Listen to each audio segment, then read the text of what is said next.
Good evening, everyone. Welcome to another lecture, which is part of the Israeli Association for the Study of Religions um, online lecture series. We are conducting this lecture series for the second year now, and our theme for this year is religions between conflicts and hope. This would be our third lecture for this lecture series this year, and I'm very honored to welcome Professor Ronald Hutton. Uh, Ronald is, yeah, I'll just make sure that we can see you. Yeah. Hello. Yeah. Yes. Uh, Yes. Okay. Great. So, yeah, welcome, Ronald. Ronald Hutton is a professor of history in the University of Bristol. He's the Gershon Professor of Divinity at London and a fellow of the Royal Historical Society, the Society of Antiquities, the Learned Society of Wales, and the British Academy. He has held a number of public posts and is currently a member of the Historic Estate Conservation Committee of Historic England, and he's also the chair of the first National Blue Plaque panel. I can also add that in 2023, he has been awarded a CBE, which is the Commander of the Order of the British Empire, for his work in the field of history. Professor Hutton has published 19 books and 96 essays on a wide range of subjects, including British history between 1400 and 1700, ancient and modern paganism in Britain, the British ritual year, and Siberian shamanism. Many of these books grace my bookshelves here behind me. He has also lectured in conferences in Tel Aviv and Jerusalem in the past, about a decade ago, prior to the founding of the IASR. And finally, on a personal note, I consider him a mentor and a friend. Ronald, it is an honor to have you here with us this evening. So the virtual floor is yours. Shai, it is an honor to be here this evening.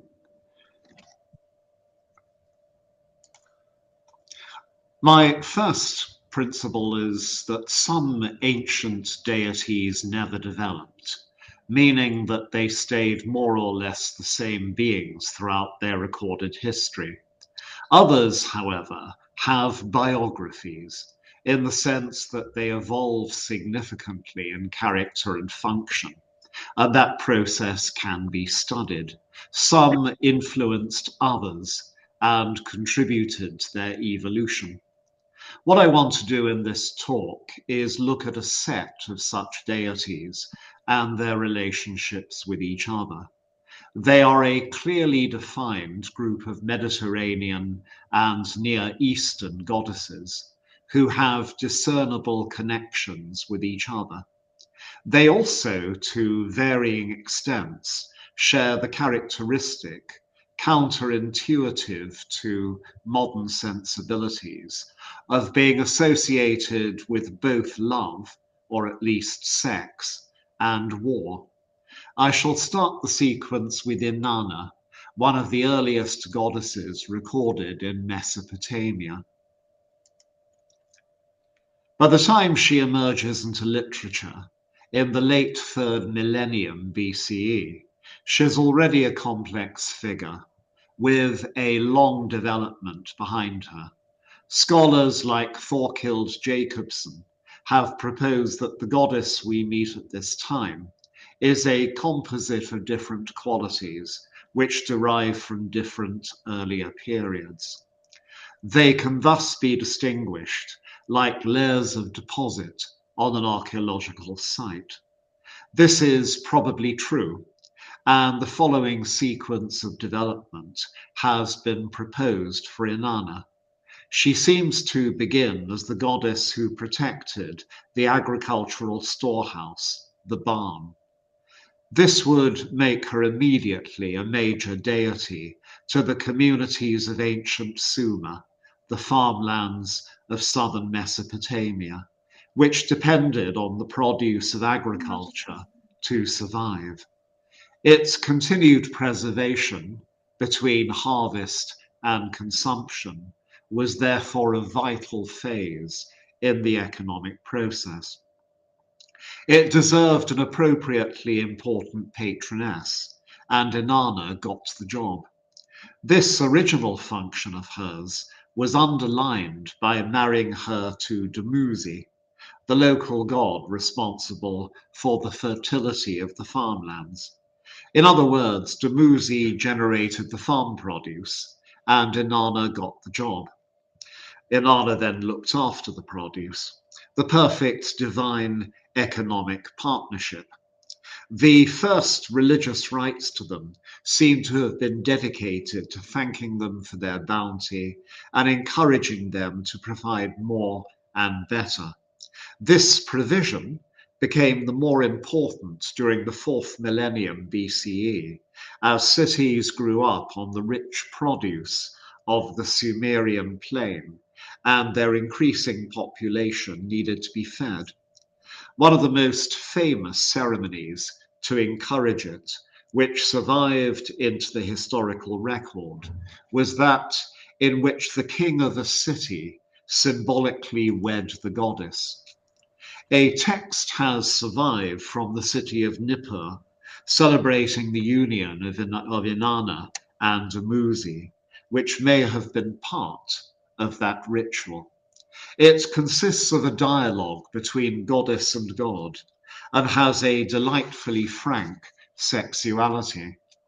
In it, Inanna describes her body's barge of heaven, crescent-shaped, like the new moon, her untilled plot of land, long left fallow in the desert, her duck field, thick with birds, her hillock land, so verdant, her lovely farmland banked around.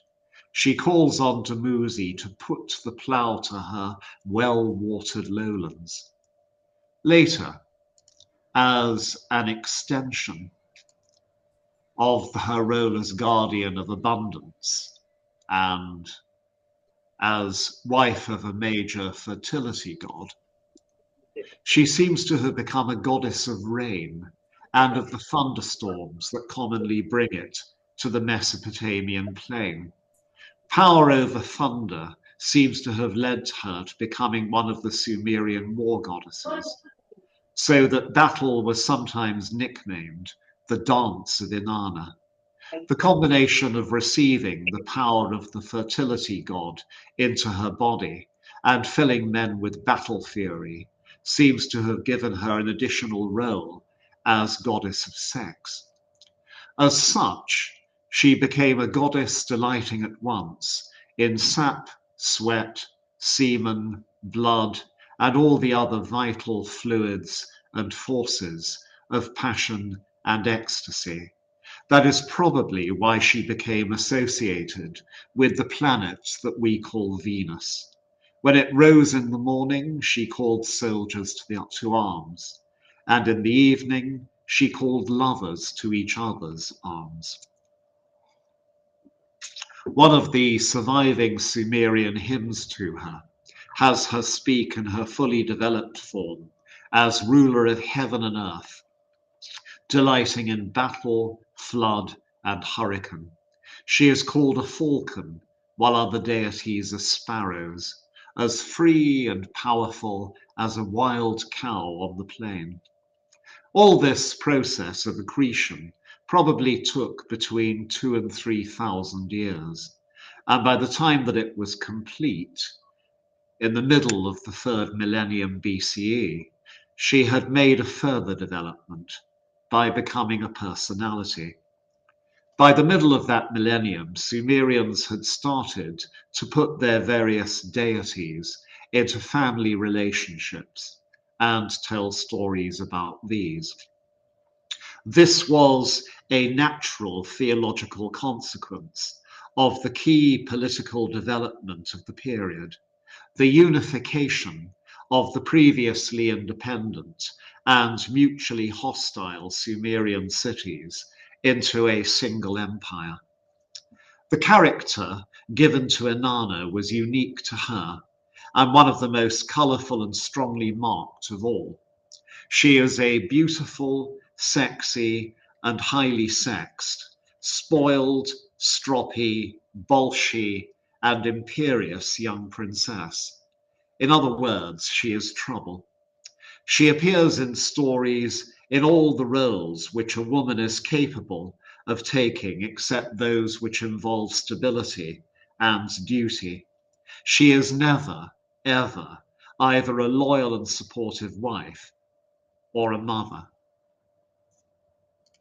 The most famous of all the stories concerned is that of the descent of Inanna, which, like so many ancient myths, is about deities behaving badly. Inanna is, as usual, not so much the heroine as the anti-heroine. She decides to visit the underworld, the realm of a different goddess, Ereshkigal. She seems to go purely out of curiosity. In doing so, she breaks a cosmic rule by going where she has no business to be. As a result, she ends up trapped there, effectively dead. The result is a massive disturbance in the natural order of things, in which none of the major deities equip themselves very well.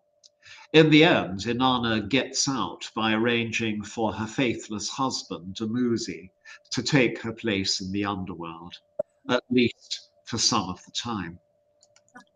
Inanna now commenced a series of apparent migrations into other goddess forms. The first was the easiest, because it involved mostly just a change of name into Ishtar. This was the consequence of a political change, the conquest of Sumeria by another Mesopotamian people, the Akkadians. Ishtar was their main goddess, who became merged with Inanna after the conquest occurred. The composite deity resulting retained her Akkadian name when she was taken on by still more powerful Mesopotamian conquerors in later millennia, the kings of Babylonia and Assyria. She underwent some subtle changes in the process. Her iconography became more standardized, with the lion as her particular symbol, reflecting her fierce nature. She also grew into a still greater goddess. In Sumeria, although one of the main female deities in the pantheon, she had specific local roles. In particular, she was the patroness of one city, Uruk. In Akkad, Babylonia, and Assyria, she became at times the leading goddess of the whole kingdom. In literary personality as in attributes, however, she was still our same old Inanna. Indeed, Akkadian translations of Sumerian stories just changed her name to Ishtar and nothing else. Her longest and most vivid appearance in an Akkadian text is in the most famous of all, the Epic of Gilgamesh, put together by a Babylonian writer in the 2nd millennium BCE from a variety of earlier Sumerian stories. In it, Ishtar, alias Inanna, is her usual magnificent and appalling self. She starts by propositioning the hero Gilgamesh on his return from an expedition which has established him as the leading king in Sumeria. She asks him for seed of his body, and in return promises a chariot of gold, lapis lazuli, and copper drawn by storm demons. Also, a perfumed palace in which other rulers do him homage and bring tribute and superlative fecundity for all his livestock. Note that she is offering him status, power, and wealth, starting with the Sumerian equivalent of a Porsche Turbo. The great sex is taken more or less for granted. Evidently, to her amazement, and perhaps to ours, he refuses. He itemizes in insulting detail the way in which she has disposed of all her previous husbands, starting with Dumuzi, as soon as they bored or displeased her. The reaction of glorious Ishtar to this is to fly into a bitter rage and run straight to her parents to ask for vengeance on Gilgamesh. Daddy unhelpfully points out that everything the hero has said about her was in fact perfectly correct.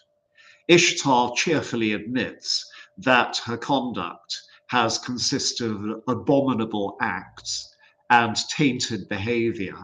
Her point is that this is irrelevant because mortals shouldn't insult a goddess, no matter how badly behaved she happens to be.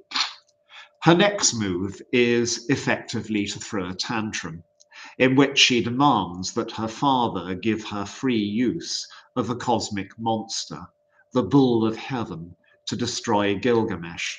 If he refuses, she threatens to smash the doors of the underworld and let the dead loose upon the living, so wrecking the terrestrial world. Her weary father objects that to let loose the monster will itself destroy the crops and cause famine.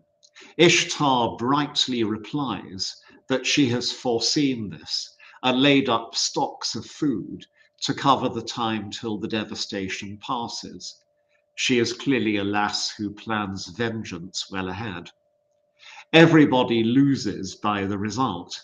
Gilgamesh and his best friend succeed in killing the great bull and thwarting Ishtar yet again, but the friend dies as a result and rips out the emotional center from the hero's life. Ishtar does not, however, function in Mesopotamian literature merely as a super brat, a kind of ancient forerunner of Joan Collins or Madonna. Like other major deities, she came by the second millennium to act as a personal patroness to individual humans who cared about them deeply and was expected to respond to their prayers. Her cult spread very far across the ancient Middle East, so that by the second millennium it was found across the whole of Mesopotamia and as far west as Syria and Asia Minor. As she moved into these western regions, she was also associated with 2 or 3 other major goddesses. One came from Mesopotamia with her, had a very similar name, Ishara, and was effectively the same being with the same mythology. Ishara also kept the same husband, Dumuzi, now called Tammuz, with the story of their descent into the underworld. In these Western lands, where seasons were more strongly marked, that story became more straightforwardly an explanation for summer and winter. It was the Near Eastern equivalent to the Greek myth of Persephone, and perhaps part of the inspiration for it. In Syria and Palestine, however, the impact of the seasons is reversed.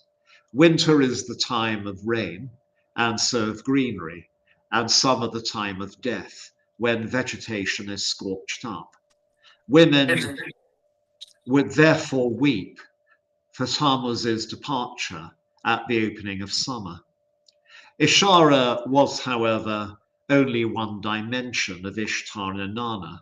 She represented her as goddess of love and sex, but not of war and rulership. That aspect was taken on by another Syrian goddess, Ashtar or Astarte, known to the Greeks as Astarte. Like Ishara, Ashtar was a young and sexy goddess, but also a huntress and much more concerned with war and government. As a virgin huntress, she seems at first like the Greek Artemis, but she marries Baal, the horned sky and weather god, who also dies and returns like Dumuzi. This is a portrayal of her from the Syrian epic Keret. The god Baal saw Astarte in their vineyard, the most graceful of the daughters of her father. She had put on a dress of linen, and over it a coat of cypress wood armour. Her beauty wore a sheen like the desert stars. The god Baal coveted this virgin and wanted to possess her beauty. Before her face descended mighty Baal in order to please the awestruck girl. He wanted to love her limbs. He brandished his horns against the watchman. So there is a connection there in Astarte between both war and love, as in Inanna. But the truth is, we simply don't know enough about Syrian goddesses. Their mythology is not preserved amply enough for us to judge if Astarte, Ashtar, or indeed other Syrian goddesses like Anat were the same kind of goddess as Inanna. What we can say is that those lands made one further distinctive contribution to the image of this kind of goddess, that she gets her kit off. Syrian goddesses of the 2nd and 1st millennium BCE were very often portrayed nude, facing the observer, usually with upraised hands. Mesopotamian goddesses had usually been depicted robed in art.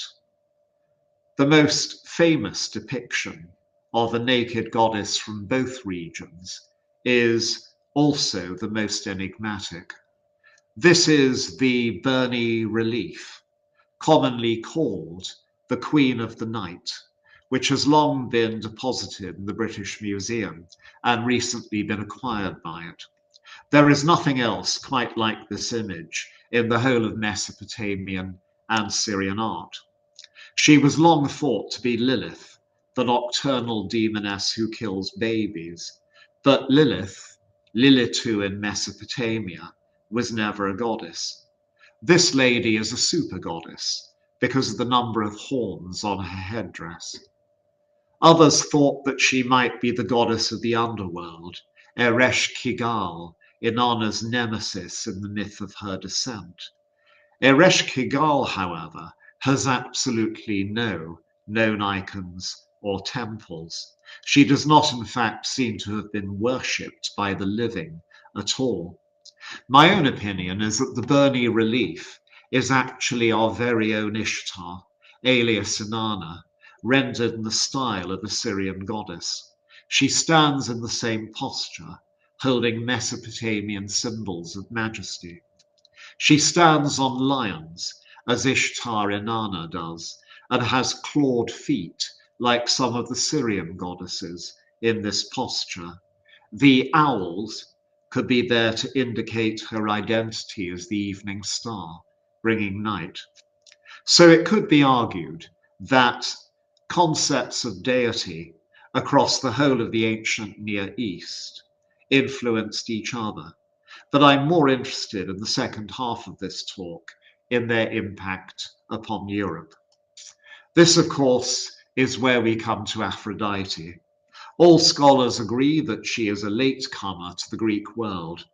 Unlike the majority of deities in the classical Greek pantheon, she is totally missing from the inscriptions on the Linear B tablets compiled between the 15th and 13th centuries BCE.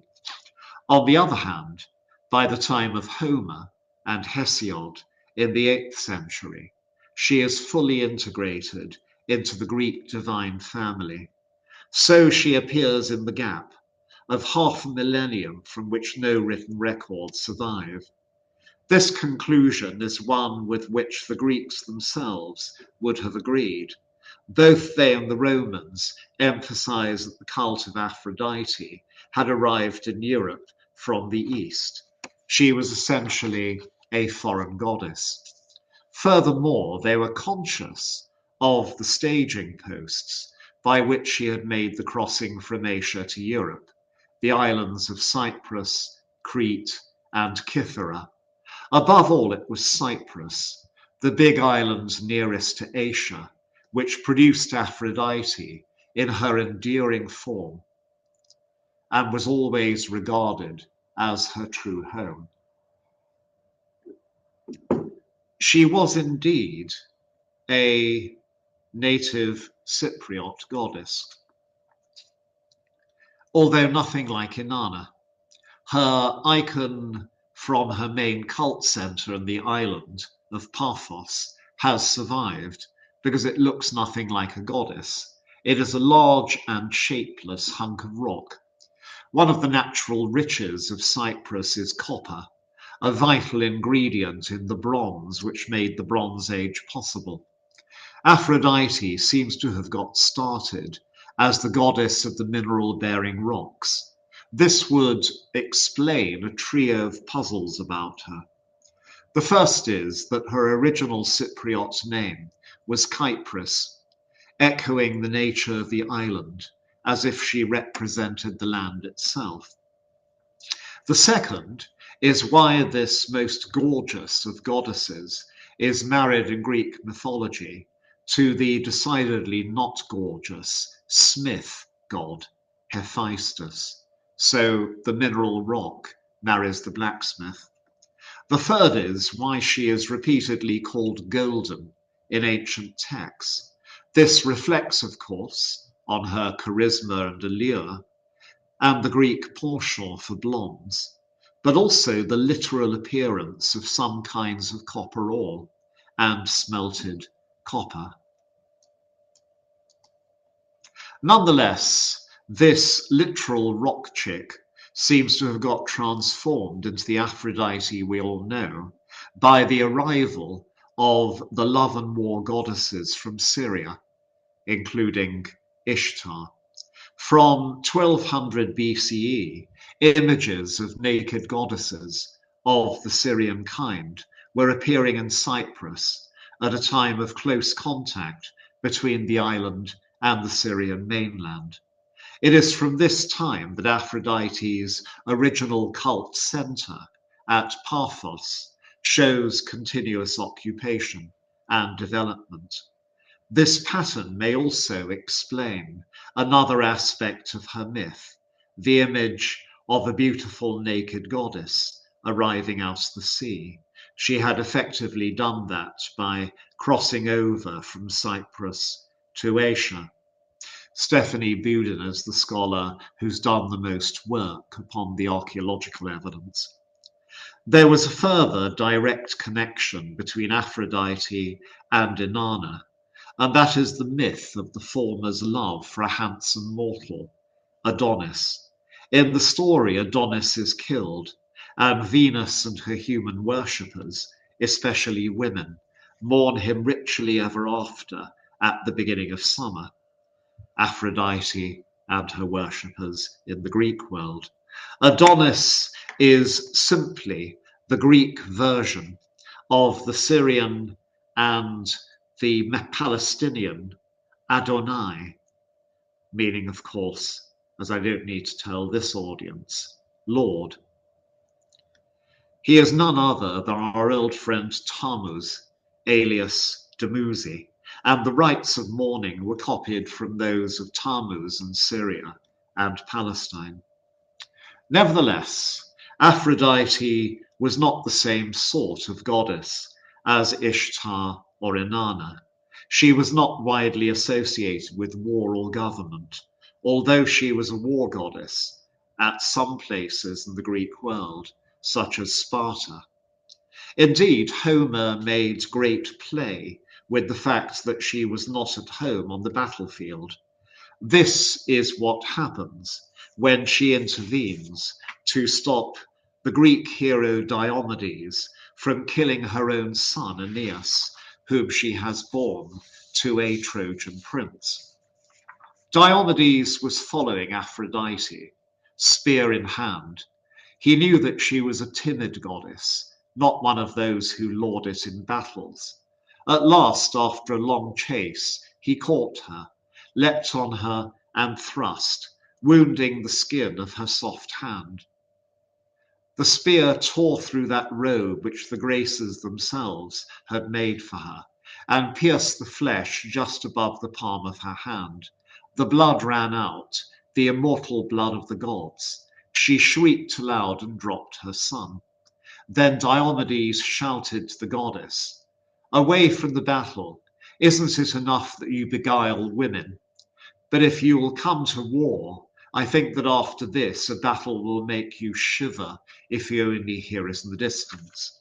Aphrodite hastened away, raving in her agony, and Diomedes gets off scot-free. He does so partly because he's protected by a thoroughly warlike goddess, Athene, who hates Aphrodite, but also because of the clash of steel not being Aphrodite's Melia. In harmony with this lack of a military or regal role in most of the Greek world, her chosen animal is not the lion, but a range of birds, specifically doves, swans, geese, and sparrows. Nor was she, until late in the Greek world, linked to the morning or evening star.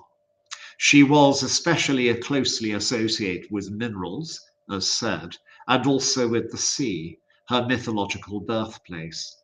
Her symbol is the cockle or scallop shell. She also became connected to flowers, especially roses, perhaps because fragrance was one of her alluring personal characteristics. She was, above all, the deity of sexuality and love in Greece, thereby representing fully half of Inanna's attributes. The Greek word aphrodisia simply means to make love. She is not a mother goddess or much concerned with human or animal fertility. Her province is simply the power of love and the joy of sex. Here's the Homeric hymn to Aphrodite. Muses, relate to me the works of golden-throned Aphrodite of Cyprus, who in deities stirs up sweet desire, and who subdues the race of mortal men, and airborne birds, and all wild creatures, and as many beasts as farmland rears, and also the sea. The grey wolves and bright-eyed lions fawn over her. Bears and nimble leopards, hungry for game, approach her, and seeing these, she is delighted, and casts desire into their breasts. Through her they all choose mates, and lie in pairs within soft shadows. It's worth pointing out that the Greeks were not convinced that love was necessarily a good thing. Our own culture tends to think that it is for two reasons. One is the modern emphasis on choice, spontaneity, and response to natural impulses. The other is the massive influence of Christianity, which harped on the Greek word that the English translate as love, agape, as the controlling and animating power in the cosmos. On the other hand, Christians were much less keen on sex and tried to separate it from love. Jehovah is remarkable as an ancient god who never apparently has sex. Inanna and her related goddesses, by contrast, were normal for ancient deities in enjoying sex a lot themselves, as well as instigating it in others. The pagan Greeks, and after them the Romans, distinguished three human impulses within what we normally call love: sex, affection, and passion.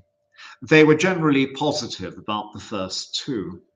Some mystics preferred celibacy, as a way of shaking off the distractions of the world. Many people thought that a real man should be the active partner in lovemaking, whether heterosexual or gay. Nevertheless, they recognized that sex was a pleasure as well as a means to children, which could be employed in all sorts of different ways. They also saw it as a superlative reinforcement to and expression of emotional attachment.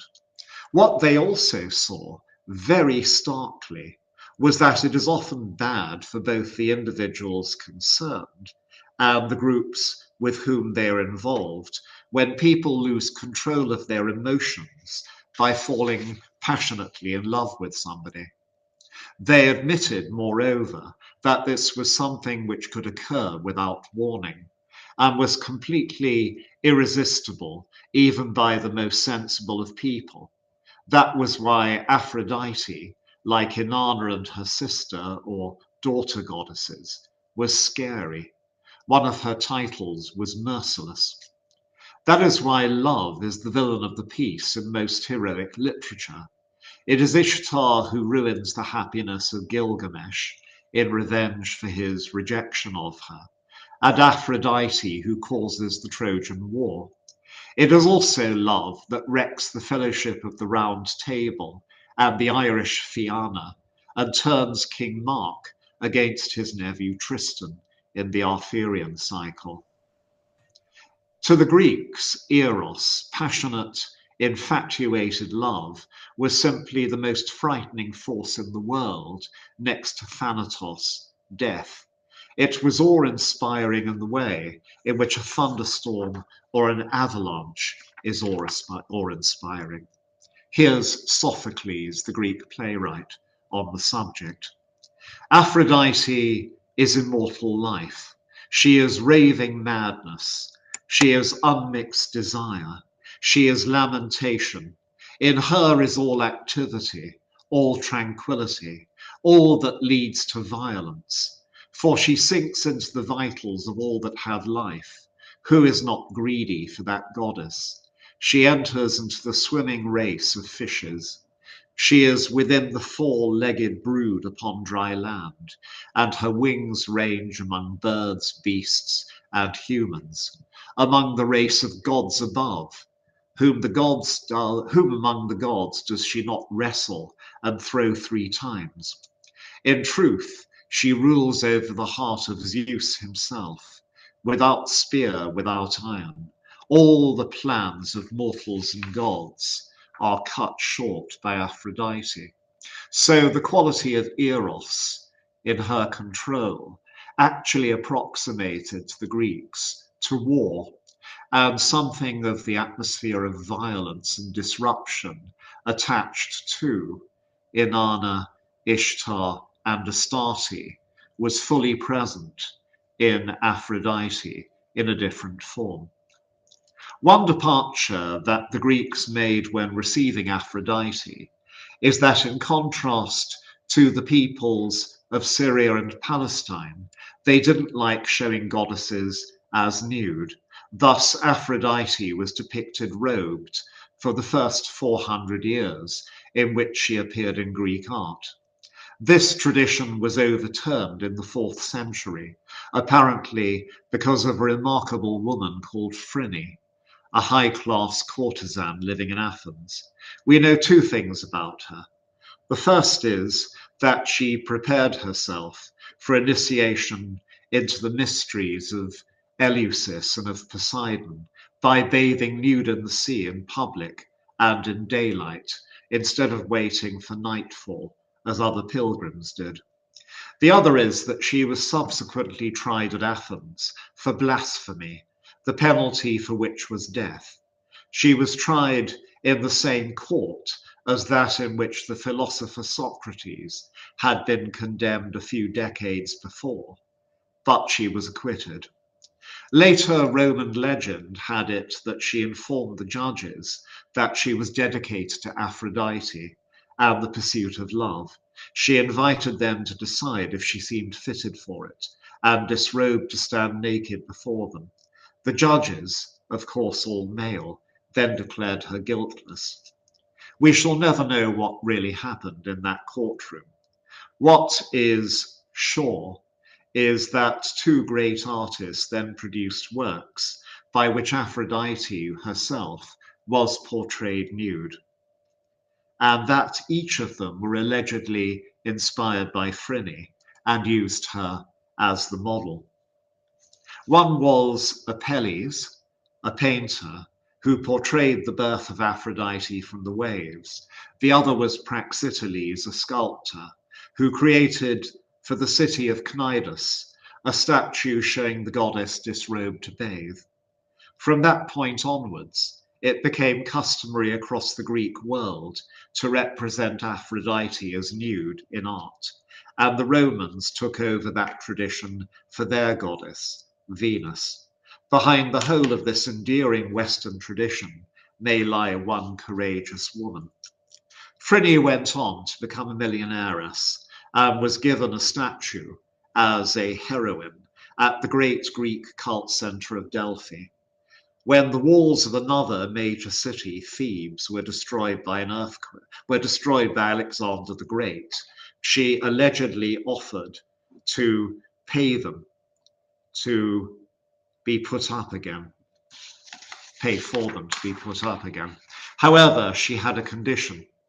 The original walls, destroyed by Alexander, as said, Phryne wanted an inscription on the new construction reading, "Boy power put these walls down, girl power had to put them back up again."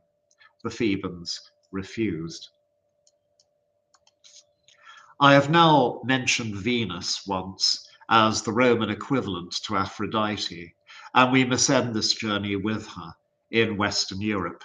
Once more, the goddess concerned turns out to be a more complex and interesting figure than has often been thought. Venus apparently begins way back in archaic Roman history as a sexless spirit who looked after cultivated gardens. Her vital role in that regard was to care for that vital economic component, the vegetable patch.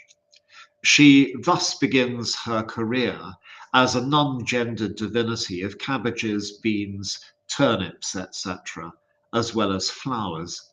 This fact, incidentally, explains what is otherwise a linguistic conundrum, that this most rampantly feminine of Roman goddesses has a name which is a neutral noun.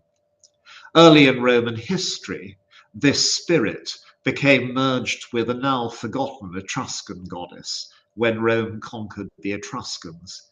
This was Turan, the patroness of flowers and benevolence. Venus now became thoroughly feminine and physically pretty. This and her association with flowers, especially roses, made her the obvious match in the Roman pantheon for Aphrodite. The two became merged when Rome absorbed Greek culture wholesale from the Greek colonies in Italy and conquered those colonies. The Romans took over Greek deities by giving them Roman names, and by 200 BCE were translating their myths. Venus was simply given all of Aphrodite's deeds and relationships, and Aphrodite's iconography, including that modelled on our friend Phryne. She was never, however, quite the same as Aphrodite, for she lacked the Greek goddess's connection with the sea and rocks, though she did take the association with copper. Moreover, her connection to flowers and greenery was even stronger.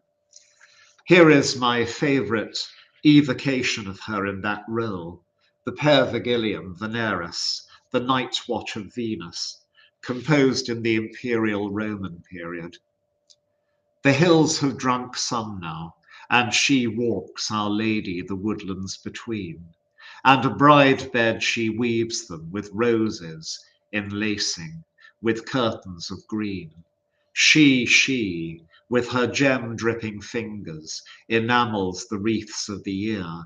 She, when the rosebuds are nubile and swelling winds whisper anear, disguising her voice in the zephyrs, so secret the hour and so shy. She, through the hushed, humid midsummer night, draws the dew from on high, dew bright with the tears of its origin, dew with its weight on the bough, misdoubting and clinging and trembling, now must it fall, it is now, star-flecked on the stem of the briar, as it gathers and falters and flows, and its trail runs a ripple of fire on the bud that it bids be a rose. Then englobes it diaphanous, veil upon veil in bridal gown drawn, to bedrape the small virginal petals, awaiting the spousal of dawn, till the wink from the green eye of Venus, till Cupid's incarnadine kiss, till the ray of the ruby, the sunrise, will colour the bath of her bliss, till the cloud cloak her bosom uncover, a tissue of fire to the view, and the cloak on the hands of the lover slips down as they reach to undo. Now learn you to love, who loved never. Now you who have loved, love anew. Moreover, unlike Aphrodite, Venus continued to develop in the late antique period. In particular, during the first half of the final century BCE, her image took a quantum leap. She suddenly became a goddess of war as well as of love, presiding over life and death. She also became associated with the planet which has ever after borne her name in the Western world. What had seemingly happened was that the Roman Empire had reached the Near East and so connected with the worship of Ishtar, alias Inanna, and goddesses influenced by her, which had now been conducted there for thousands of years. The Romans were so impressed that they gave their nature and powers as well to Venus. In this process, I suggest, she became the last and greatest of Inanna's daughters. As a result, by the imperial Roman period, the worship of Venus was divided into four aspects, extending in festive terms from April to August across the season of flowers. First, she was honored as Venus obsequens, the easy giver, provider of the pleasures of life, and especially of the body. Then she was celebrated as Venus genetrix, the animating force of vegetation, and especially of flowers.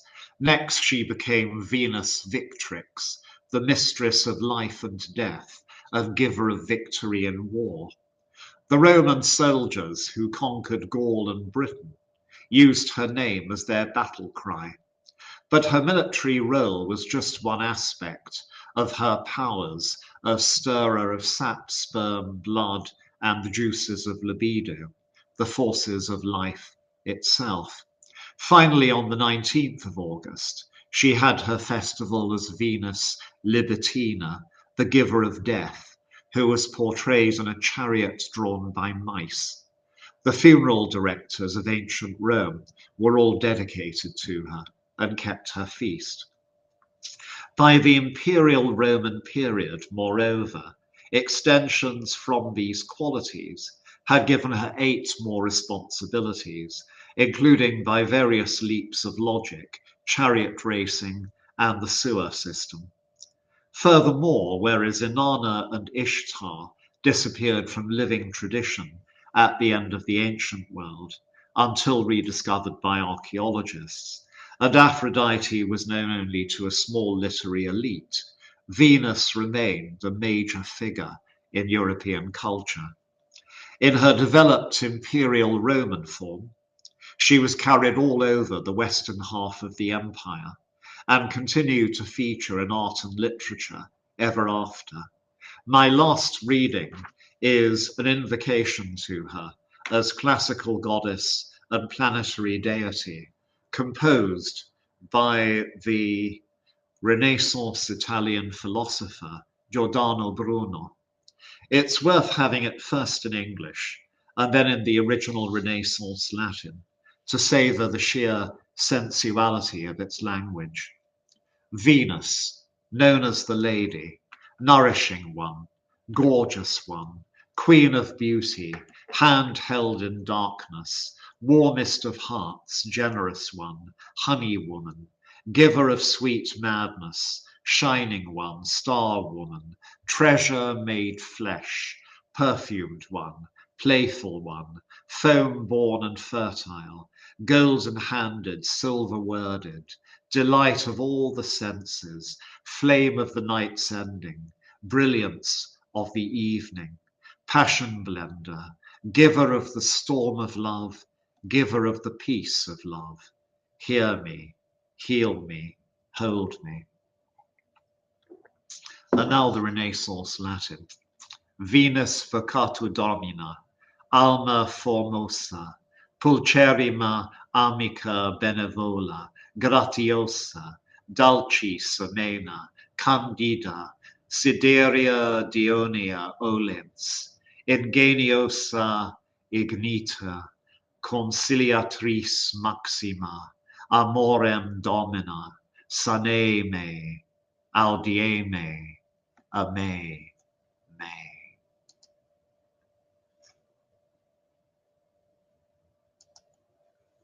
Thank you very much, Ronald, for a fascinating lecture, really. And now we will open the floor for questions. Any comments or questions from the audience? Anyone? If you can raise a virtual hand here somewhere so I can notice you. Or Yael, did you wanted to say something? Yeah, so just unmute yourself. We can't hear you.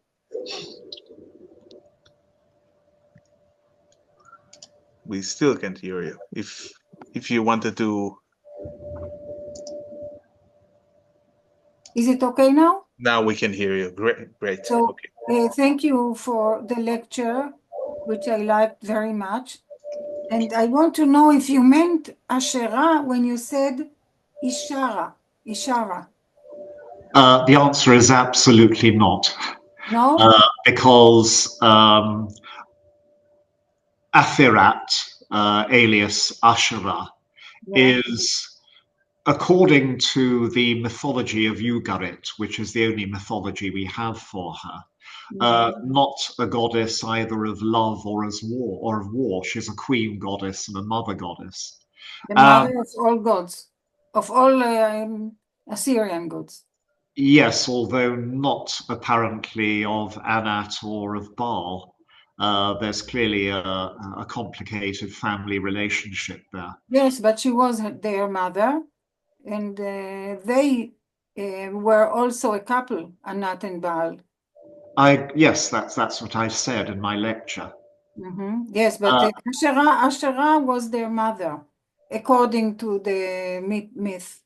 I'm afraid that's not my reading of the myth, so we'll have to disagree on that, but I think it's a very small point in the context of the lecture. How Afirat of Ugarit relates to the Asherah of the Bible and of the Palestinian lands, nobody is sure. As you must be aware, there is an absolutely enormous and very heated scholarly debate over this, with tremendous disagreement. Okay, for me, she is the most important goddess. She is my goddess. So I wondered why you did not mention her. For the reasons I've just given, that I disagree with your view of her, although I can see why she is a splendid goddess and you would regard her as important. Thank you. Okay, and I see that Professor Uri Amitai is also want to ask a question or add something to the debate. So I'm just gonna add you here. Yeah, we can see you now, Uri. Great, thank you. Thank you very much for a brilliant lecture that I would is it, just before I ask my question even, is it going to be in published anytime soon? Because I would love to read it properly. That's very kind. It's going to be an entire book Oh, that's even better. with a chapter for each goddess, Uh, and also other goddesses this kind who are not in the family, like Hathor, Sekhmet in Egypt, and Freya in the Scandinavian lands, and the Morrigan in Irish mythology. Yes. Okay, so I hope that this book will be published soon. But a question to the point, you described with the westward movement of your story, there was a split. You called it maybe the double act. I'm not sure. That Inanna or Ishtar suddenly split into two gods, and then in Greece, even more, because you would add Artemis, I guess, and Athena as heiresses. Um, and that strikes me as usually we have gods collapsing into one another and we have less of them. But how would you explain this process of um, becoming more, I don't know, multiplying? No, I'm not suggesting that they multiply. What I am suggesting is that the correlations between goddesses are difficult to ascertain in the Levant, which is my broad term for Syria and Palestine, because we simply know much less about the goddesses there than we do about Aphrodite or Inanna. The literary texts are so rich for Sumer and Assyria and Babylon and Greece, but we have really only the texts from Ugarit as a mythology for Syria, and we have no idea of how general that is, or how much of the mythology of Syria it preserves, those texts preserve, because the stories we have are mostly by one storyteller. And there are many more deities in the offering lists at the city who are not mentioned in the myths. And as for the rest of the millennia, the very great importance of these goddesses in Phoenicia, for example, and in the rest of Syria, and in Palestine, we don't have literary texts, we don't have mythology.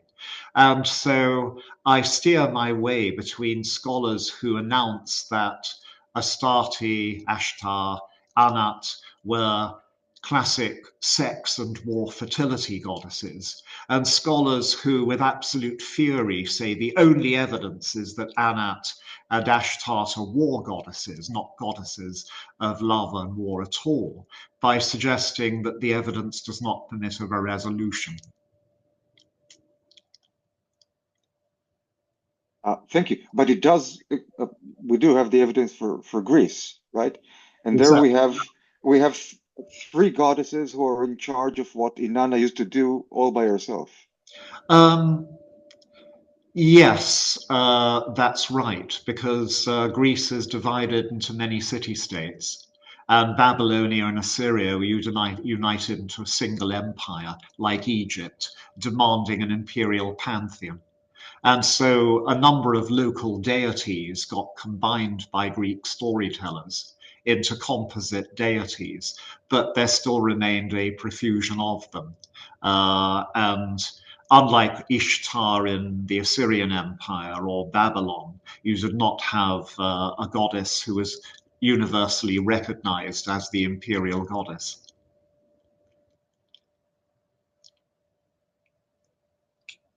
Zohar. Thank you very much for a really wonderful lecture. And I'm moving a little bit forward, and I just wonder, is it too wild to associate the vegetation patch origins of Venus with the motif that we find in folk literature of the cabbage babies, and also I'm thinking of Cinderella. I'm thinking both about the turnip and the mice-driven chariot. Thank you. Thank you. There may well be correlations. I'm not sure how far we can stretch it. Like so many origin questions about goddesses, the origins of Venus are intensely disputed among experts. I am convinced by the textual evidence that there is a strong basic connection between Venus and market gardens, largely because there isn't another Roman deity of them. And she is certainly associated with them later. But the best book ever written about the development of her cult is by a Frenchman, Robert Schilling, and he is bitterly hostile to the idea that she originated as patroness of market gardens, and insists on linguistic grounds that she is a goddess, that she is a sexless spirit of general benevolence originally. But I consider this case, although interesting, unproven.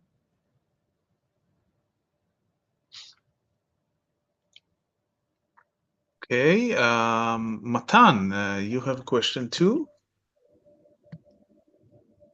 Yes, first of all, thank you for this very illuminating lecture.